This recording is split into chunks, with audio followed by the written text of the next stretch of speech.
बिहार में लगातार जारी हिंसा की घटनाओं के बीच सीधे सीधे जो महागठबंधन है उसका निशाना भारतीय जनता पार्टी पर है और कहा जा रहा है कि बड़ी साजिश रची गई। तारकिशोर प्रसाद पूर्व डिप्टी सीएम हमारे साथ है। सर, आरोप बड़ी साजिश का है और इशारा आप लोगों की तरफ है। नहीं, देखिए, उनका जो आरोप है वो काफी हास्यास्पद है। इसका सीधा अर्थ है कि सरकार अपने दायित्वों से भाग रही है। उसे यह भी नहीं पता है कि इस तरह के दंगों में किस शरारती तत्वों की भूमिका है, सरकार को क्या कदम उठाना चाहिए।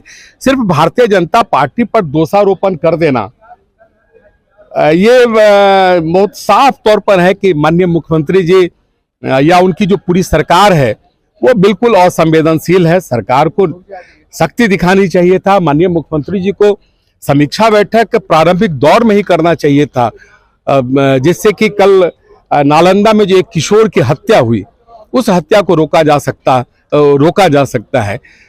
मैं तो समझा था कि नालंदा कहीं न कहीं मुख्यमंत्री जी के गृह जिला से जुड़ा हुआ है, लेकिन नालंदा, सासाराम और भागलपुर की बात छोड़ दीजिए, वो नालंदा को भी नहीं संभाल पाए। जब एक जिला को संभालने की उनकी स्थिति नहीं बन पा रही है इस सरकार की, तो आप पूरे बिहार को संभालने की उम्मीद कैसे कर सकते हैं। लेकिन आरोप इसलिए भी लग रहा है ना कि बीजेपी साथ रहती है, नीतीश कुमार के तो दंगे नहीं होते हैं, बीजेपी अलग होती है। 18 में भी हुआ था, महागठबंधन में नीतीश कुमार थे और एक बार फिर हो रहा है, तो क्यों ऐसा हो जाता है? नहीं, देखिए, इसलिए हो जाता है ना कि हम, चाहे वो केंद्र में हो चाहे राज्य में हो, जब भी एनडीए सरकार चलाई तो एक सुशासन की सरकार हमने दिया। आपने देखा होगा कि 2005 से हम सरकार में आए तो किस प्रकार से बिहार में एक बड़ा परिवर्तन हुआ। बिहार आधारभूत संरचनाओं में कैसे एक बड़ी आंगराई ली और केंद्र में भी यशस्वी प्रधानमंत्री जी के नेतृत्व में सरकार चल रही है। दूसरा कार्यकाल पूरा हो रहा था। आपने देखा होगा कि किस प्रकार से देश में और वैश्विक स्तर पर हमारी सरकार को लोगों ने पसंद किया।